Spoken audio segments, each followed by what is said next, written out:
നമസ്കാരം. റാഫ്റ്റോ ക്രിക്കറ്റിലേക്ക് എവർക്കും സ്വാഗതം. ICC T20 world cup sub regional Europe qualifier സിയിൽ പോർച്ചുഗലിന് തകർപ്പൻ ജയം, അതുപോലെ സ്പെയിനും വിജയിച്ചേറിയിരിക്കുന്നു. ഫിൻലാൻഡിൽ നടക്കുന്ന മത്സരത്തിൽ പോർച്ചുഗൽ ഇസ്രയേലിന് 94 റൺസിനാണ് പരാജയപ്പെടുത്തിയത്. ഗംഭീര വിജയമാണ്. മോയിസസ് എൻറിക്കസ് അവരുടെ ക്യാപ്റ്റൻ 39 പന്തുകളിൽ നിന്ന് 4 4 4 6 അടക്കം 66 റൺസ് അടിച്ച് പുറത്താകാതെ നിന്നിടത്താണ് അവരുടെ വിജയത്തിന് അടിത്തറ പാകിയത്. മോയിസസ് എൻറിക്കസ് നമുക്കറിയാം, അദ്ദേഹം തന്നെ ഓസ്ട്രേലിയൻ താരമായിരുന്ന മോയിസസ് എൻറിക്കസ്, 39കാരനായ താരം. യഥാർത്ഥത്തിൽ ജനിച്ചത് പോർച്ചുഗലിലായിരുന്നു, മെദീരയിലാണ് അദ്ദേഹം ജനിച്ചത്.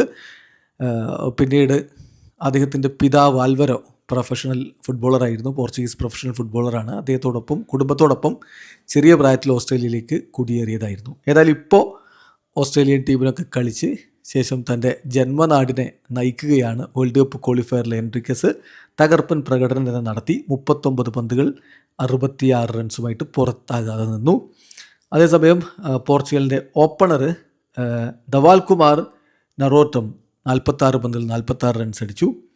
പിന്നീട് അവർക്ക് വേണ്ടി മികച്ചൊരു പ്രകടനം നടത്തിയത് കാമറൂൺ ഷെക്ലറ്റനാണ്, വിക്കറ്റ് കീപ്പർ ബാറ്റർ. അദ്ദേഹം 22 പന്തിൽ നിന്നും 30 റൺസ് അടിക്കുകയുണ്ടായി. അതേസമയം മറുപടി ബാറ്റിങ്ങിൽ ഇസ്രായേലിന് പ്രത്യേകിച്ചൊന്നും ചെയ്യാൻ കഴിഞ്ഞില്ല. അവർ 69 റൺസാണ് 20 ഓവറിൽ അടിച്ചത്. 9 വിക്കറ്റ് നഷ്ടത്തിൽ 69 റൺസ്, 94 റൺസിൻ്റെ വമ്പൻ പരാജയം ഏറ്റുവാങ്ങുകയായിരുന്നു. ഇസ്രായേലിൻ്റെ ടോപ്പ് സ്കോറർ എന്ന് പറയാനുള്ളത് യോഗേവ് നെഗാവക്കറാണ്. അദ്ദേഹം 32 പന്തിൽ നിന്ന് 21 റൺസ് അടിച്ചു. പിന്നെ രണ്ടക്കം കടന്നത് 2 ബാറ്റർമാരാണ്. ഒന്ന് ബെഞ്ചമിൻ ലസാറസ് 21 പന്തിൽ നിന്ന് 11 റൺസ്.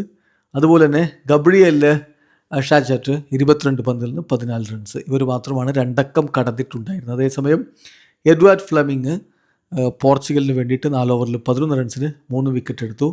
രാഹുൽ കുമാർ ഹഷുവും അതുപോലെ ജെർമി മാർട്ടിനസും 2 വീതം വിക്കറ്റുകൾ എടുത്തപ്പോൾ സെബാസ്റ്റ്യൻ ഡി ഒലിവേരയും അതുപോലെ സിറാജുള്ള ഖാദിമും ഓരോ വിക്കറ്റുകളും വീഴ്ത്തുകയുണ്ടായി.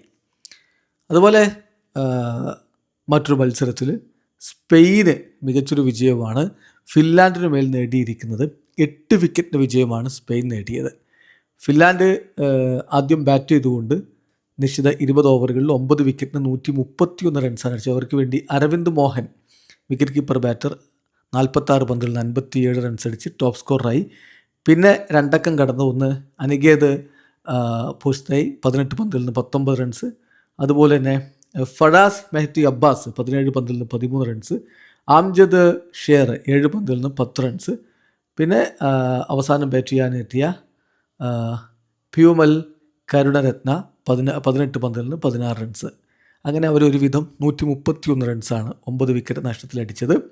അതേസമയം മറുപടി ബാറ്റിങ്ങിലാവട്ടെ വളരെ അനായാസം വിജയലക്ഷ്യം മറികടക്കുന്ന ഒരു സ്പെയിനെയാണ് നമ്മൾ കണ്ടത്. സ്പെയിന് വേണ്ടിയിട്ട് അവർ വെറും 2 വിക്കറ്റ് നഷ്ടത്തിലാണ് വിജയലക്ഷ്യം മറികടന്നെന്ന് പറഞ്ഞല്ലോ.